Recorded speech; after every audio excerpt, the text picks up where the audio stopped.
สบายดีสบายดีสบายดีครับผมเนาะครับผมวันนี้ก็มาอยู่กับ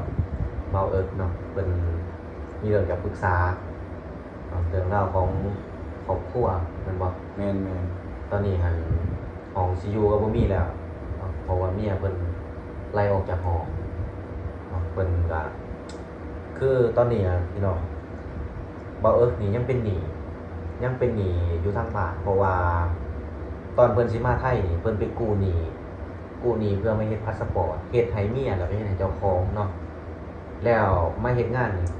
ก็หาก็ได้เดือนเดียวเนาะแมนหาก็ได้เดือนเดียวหนี้ก็บ่ทันจุบนี่พี่น้องแล้วก็ห้องอยู่ก็บ่มีเนี่ยตอนนี้ยังมาอาศัยของคนอื่นอยู่เนาะเพิ่นก็เลยแบบสิไปต่อหรือพอสำนี้นะแบบว่าคือแบบมันตันนะพี่น้องมันตันแบบว่ามันสิไปจะได้ก็บ่ได้เนาะเพิ่นก็เลยแบบให้บ่หน่อยนี่มา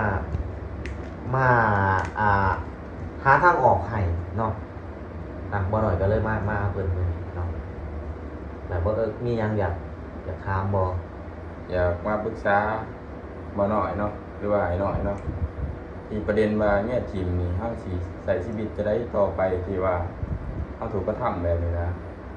เรื่องอ่าเรื่องเมียสิใช้ชีวิตจังไดเนาะแบบว่าคือว่าบ่นี่ยังมีความหวังว่าเขาสิกลับคืนมาบ่หรือจังไดก็บ่มีความหวังนะว่าเขาสิกลับคืนมาเนาะเพราะว่าเขาอยู่กับคนใหม่แล้วนะอืมทั้งเขาอยู่กับคนใหม่แล้วบ่มีความหวังว่าสิกลับคืนมานี่เขาก็ต้องกลับมาดูแลตัวเองกลับมาใส่ใจตัวเองนั่นเนาะ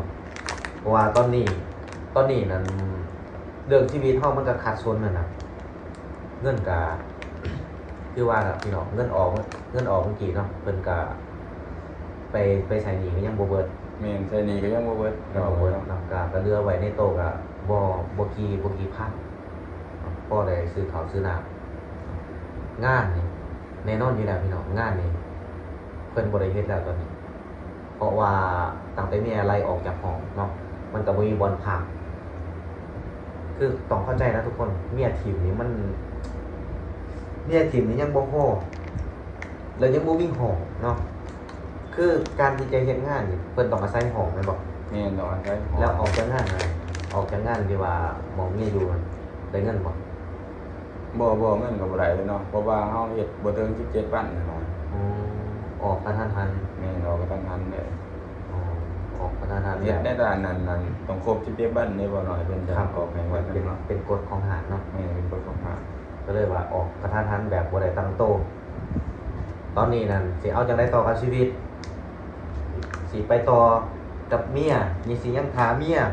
หรือว่าสิยังสิตัดสินใจเลิกบ่อันนี้ค่าใจหยังอันนี้ก็ยังคิดบ่ออกเลยเนาะว่าสิอยู่แบบใดเนาะก็สิมาให้บ่น้อยแนะนำทางนะการใช้ชีวิตเนาะแนะนำการใช้ชีวิตบ่น้อยบ่อยากแนะนำการใช้ชีวิตคือการใช้ชีวิตของแต่ละคนนี่เนาะมันก็ไปตามน้ำตามเนื้อบ่น้อยอยากแนะนำให้สิ่งแรกเนาะที่เฮาเลิกกับเมียนี่อยากให้มาแก้ไขหม้องนี้ก่อนเพราะว่าตอนที่เฮาเอากันนี่ตอนที่เฮาคบกันมันกันนี่เฮามีผู้ใหญ่เนาะในกรณีที่ว่าเฮามีผู้ใหญ่ตอนนี้นั่นเบาเอิกนี่กำลังโดนติดกับดักเบาเอิกสิไปมีใหม่บ่ได้เด้แล้วเบาเอิกสิไปฟ้องร้องเมียหรือว่าสิไปปรับใหม่เมียก็บ่ได้เพราะว่าเฮาบ่มีหลักฐานชัดเจนว่าเขามีผู้ใหม่ถ้าหากว่าเบาเอิกบ่เคลียร์หม้องนี้หรือว่าบ่แก้ปัญหาหม้องนี้เนาะที่ว่าให้ผู้ใหญ่รับรู้ว่าเฮาเลิกกันแล้วนี่เบาเอิกก็ชีวิตก็สิบ่เป็นอิสระโอ้แต่ถ้าว่าเฮาคันเมื่อวานนี่เฮาก็ผิดเด้เนาะว่าผิดเฮาอยากมีเมียเนาะถ้าเฮาเมื่อบ้านคือตอนนี้ถ้าเฮาเมื่อบ้านเฮาผิดว่าเฮาไปถิ่มลูกเขาอยู่ในไทยเด้ผู้ใหญ่เขาบ่ได้ฮู้คือเฮาเด้เขาบ่ได้รับรู้นำเฮาเด้เขาผิดว่าเขาไปถิ่มเฮาไปถิ่มลูกเขาในไทยเขาบ่ได้ว่าลูกเขาถิ่มเฮาเด้อยากให้เคลียร์ประเด็นนี้ก่อนประเด็นที่ว่าเนี่ยสิเอาจังไดดีถ้าหากว่าสิเลิกสิเศร้าก็ให้มาคุยกันกับผู้ใหญ่เพราะว่าเฮาเอากันเฮามีผู้ใหญ่เนาะ มันมีเฒ่าแก่แม่นเนี่ยตอนไปพอกับมีเฒ่าแก่สอง ถ้าหากว่ามีเฒ่าแก่นี่แน่นอนอยู่แล้วมันต้องมีหนังสือพ่อบ้านประทับตรา แม่นเฮ็ดใบอันนั้นจดทะเบียนกันอะไรเนี่ย เนี่ยเขาต้องมาแก้ไขหมุงนี้ก่อนเนาะหรือว่าเบาเอิกยังหักเมียบ่ตอนนี้ยังหักบ่ แต่ถ้ามาหากบอกก็ยังคิดอยู่เนาะคิดหักอยู่ อืม แต่มาเฮ็ดก็เฮ็ดกับเฮาแบบนี้ก็น้อยใจอันนี้ถอดใจบ่อยากกลับไปหักเขาอีกแล้วคือกัน สมมุติว่าเขากลับมานี่เบาเอิกสิเอาบ่ บ่เอาเลยนะ อืมบ่เอาแน่ใจว่าบ่เอา แน่ใจเนาะ อืมถ้าแน่ใจว่าบ่เอาก็หั่นแหละคุยกับผู้ใหญ่ทั้งสองฝ่ายเนาะคุยกับผู้ใหญ่ทั้งสองฝ่ายเลยว่าตอนนี้นะเขาไปกันบ่ได้แล้วเขาแยกกันแล้วเนาะคันว่าเบาเอิกสิบอกว่า ตอนนี้นะเขาไปกันบ่ได้แล้วเพราะว่าเมียน่ะไปมีผู้ใหม่บ่เป็นนี่ก็ผิดเด้เพราะว่าเขาบ่มีหลักฐานถ้าเขามีหลักฐานว่าเมียนี่อยู่กับผู้ใหม่เขามีรูปมีวิดีโอนี่ มีรูปมีเคยถ่ายไว้ ถ้ามี เอามาเบิ่งได้ว่าถ้าว่ามีรูปเฮาสามารถมัดโตเขาได้บ่ มันยังบ่ชัดเจน 100%ถ้าแบบเฮามั่นใจว่ามัน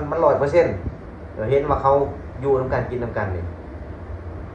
เขาสามารถไปบอกเฒ่าแก่ได้ถ้าเขาไปบอกว่าเมียมีคนใหม่ก็เลยเลิกนี่แต่เขาบ่มีหลักฐานนี่เขาฟ้องเขากลับเด้ถ้ากรณีที่ว่าเฮาสิไปบอกกับผู้ใหญ่ว่า ตอนนี้นี่เลิกกับเมียแล้วไปกันบ่ได้แล้วสิจีบไปยังหาเฮาสิไปเว้ากับผู้ใหญ่แบบนี้แม่นบ่ แม่น เฮาก็ต้องบอกว่าต่างคนต่างไปนำบ่ได้คันว่าสิว่าไปเขามีผู้ใหม่บ่ได้บ่ได้ตรงนี้ บ่ได้เนาะ บ่ได้ มีแต่บอกเขาว่าต่างค ถ้าน ต่าง ถ้าเว้าแบบนี้เจ้าต้องมีหลักฐานเชื่อว่าคันจะเว้าแบบนี้ออกไปเฒ่าแก่บ่ยอมเฒ่าแก่ทางเจ้าบ่ยอมแน่นอนเขาบ่ยอมเด้บัดนี้เขาก็สิไปจีบฝ่ายหญิงเห็นว่าเจ้าบ่มีหลักฐานเขาก็จีบกลับว่าข่อยมีผู้ใหม่เจ้าเห็นบ่หลักฐานจะมีบ่หลักฐานเอามาเบิ่งเจ้าสิฆ่าเขาเป็นเอานั้นเนาะเพราะว่าบ่เอิ้งนี่ก็มีหลักฐานก็มีเล็กๆน้อยๆมันบ่100%มีแค่ตอนเขาแชทกันมีบ่ มีแต่กันตอนเขาขอเขาโทรหา การโทรข้อกันนี่มี มี คือการโทรข้อนี่เขาสามารถอ้างได้เลยว่าเป็นอ้ายหรือว่าเป็นหมู่ แม่เขาก็เคยบอกอยู่ว่า เขาสามารถอ้างได้เด้เพราะว่าเขาบ่ทันเห็นจ้าว่าเขาบอกหักกัน เขาเอิ้นกันว่าจังไดเขาบ่เห็นว่าเขาเอิ้นกันว่าแฟนเขาเอิ้นกันว่าเมียเขามีบ่หลักฐานตัวนี้ถ้าเขาบ่มีนี่เขาฆ่าเขาได้อ่านั่นแหละบ่หน่อยก็เลยว่าอยากให้บ่เอิ้นนี่ใจเย็นๆเนาะพี่น้องอยากให้ใจเย็นๆการที่จะตอนแรกบ่เอิ้นนี่ตัดสินใจอยากกลับบ้านเลยนะพี่น้องกลับบ้านนี่บ่หน่อยบอกเลยว่าผิดนะบ่ฮู้ว่าที่ข้องทางฝั่งไทยเป็นจังไดแต่ถ้าหากว่าเบ้าเอิ้นนี่มีการสู่ขอพากันมากรุงเทพนี่พ่อแม่รับผู้สู่ขอนี่ก็เฒ่าแก่ผู้ใหญ่รับผู้และมามื้อนี้เบ้าเอิ้นถือเมียทิ่มถือเมียไล่ออกจากห้องแล้วเบ้าเอิ้นนี่หอบกระเป๋ากลับบ้านเบ้าเอิ้นเป็นคนผิดนะครับพี่น้องที่ข้องของบ้านเฮามันเป็นแบบนี้เพราะว่าผู้ใหญ่เขาบ่ได้รับผู้ว่าเจ้าถูกไล่ออกจากห้องเจ้าถูกทิ่มเขาบ่ได้รับผู้เขาบ่เห็นนำเฮาคำบอกนั้นมันบอกจังได๋ก็ได้เขาคิดจังซั่นเด้เพราะฉะนั้นก่อนที่เบ้าเอิ้นจะกลับบ้านหรือว่าจะเฮ็ดหยังก็แล้วแต่เบ้าเอิ้นต้องไปเคลียร์ให้มันเด็ดขาดหม้องนี้หม้องเมียนี่หม้องเมียนี่ก่อนเคลียร์มันเด็ดขาดเนาะให้ผู้ใหญ่ทั้งเมียผู้ใหญ่ทั้งเจ้าคุยกัน ก่อนเนาะ คุยกันแล้วให้เขาจีกใบยาห่างก่อนจังกลับบ้าน ได้เนาะ ได้เพราะว่าถ้าเขากลับบ้านแน่นอนอยู่แล้วเนาะเขาก็อยากมีไม่ในเมืองเขาเลิกแล้วมันก็ต้องมีแหละผู้ชายมันบ่ล่ะ แม่ มันเป็นสิบ่ขามค่าเนาะแต่ประมาณนั้นการที่ใช้ชีวิตต่อของเบาเอิกเนาะคือเบาเอิกนี่ก็ตอนนี้ก็เป็นพ่อห้างพี่น้องเนาะหรือว่าเป็นพ่อห้างเลยเด้อ่า เป็นบ่ห่างถือเนี่ยทิมเนาะ ครับก็ประมาณนั้นแหละไอ้แนะนำประมาณนั้นแหละ ก็เอาละว่าพี่น้องก็โอเคเนาะ ครับผม ก็สิบ่มีหยังหลายพี่น้องเนาะก็ขอขอบใจเนาะทางบ่าวน้อยที่ให้คำแนะนำเนาะ ครับผม ปรึกษาคำแนะนำดีๆเนาะก็สิสู้ต่อไปพี่น้องเนาะคือ FC คนไทยหลายๆท่านนั่นแหละที่เป็นคอมเมนต์มา ครับ ให้กำลังใจเนาะ ครับ มาสู่ๆต่อไปว่าผู้หญิงนี่บ่มีคนเดียวในโลกพี่น้องเนาะก็รู้สึกดีใจขึ้นหลายเนาะ ครับผม ที่ว่าได้ฟังคอมเมนต์แบบนี้จากคนไทยนะครับ ก็โอเคครับพี่น้องเนาะ ก็นั่นแหละนะครับ เป็นกำลังใจให้น้องเพิ่นเนาะมาสู่ชีวิตมาขายแห้งเพื่อจะเอาเงินไปแต่งเมียเนาะกูนี่ยืมชินเฮ็ดบอกเฮ็ดบัตรเนาะแต่สุดท้ายถึงเมียทีมแบบนี้มันก็โอ้น้องชายนี่เบิ่งคุณกับใหญ่สูงแต่อายุเพิ่นยังน้อยนะพี่น้องอายุเพิ่นจักปีนะ 23 ปี ก็3 ปีครับมันก็วัยอันนี้อยู่เนาะวัยกำลังอันนี้อยู่ก็ถือว่ามีแต่อายอยากเว้าส่งท้ายดังๆว่า ขอบใจเด้อที่ทิมอายจะบอกแบบนั้นโลดขอบใจมันโลดผู้หญิงแบบนี้ไอ้เชื่อว่าบ่เจริญเชื่อว่ามือนี้เขาทิมเจ้ามือหน้าคนนั้นก็ต้องทิมเขาผู้บ่าวที่มาหยาดผู้หยาดมาหยาดเมียเจ้าไปจากเจ้าเลยเขาหูทั้งหูว่านั่งมีผัวเขายังอยากดัดเชื่อว่ามือหนึงนี่เขาต้องไปมีคนใหม่อีกอ่ะ แน่นอน ถ้าว่าผู้ชายคนที่มาหยาดเมียเจ้านี่นิสัยดี หรือว่าเป็นคนที่มีวุฒิภาวะเขาจะบ่หยาดเมียเจ้าเชื่อว่าเขาจะบ่หยาดเมียเจ้าย้อนว่าเขาสัวเร็วซ่ามน่ะเขาถึงมาเห็นแบบนี้เสื้ออ้ายมีแต่ว่ายกมือต่อไปเนี่ยยกมือขอบใจ ขอบใจเด้อที่ถิ่มมาเนาะ ขอบใจมีแต่ว่าขอบใจโลดนะ ใจ มีแต่ว่าเฮาแบบพยายามแบบปรับปรุงตัวเองแล้วก็ท่าเบิ่งว่าเขานั่นเนาะสิเป็นจังไดในอนาคตสิเป็นจังไดในอนาคตต่อไปบ่หน่อยนี่แต่ก่อนนะบ่หน่อยบอกตรงๆเลย แต่ก่อนนี่บ่หน่อยบ่มีหยังเนาะบ่มีหยังบ่มีชื่อเสียงทางในโซเชียลเฮ็ดงานเงินเดือน11,000 12,000บ่หน่อยไปจีบไผก็บ่ว่าไผก็บ่เอา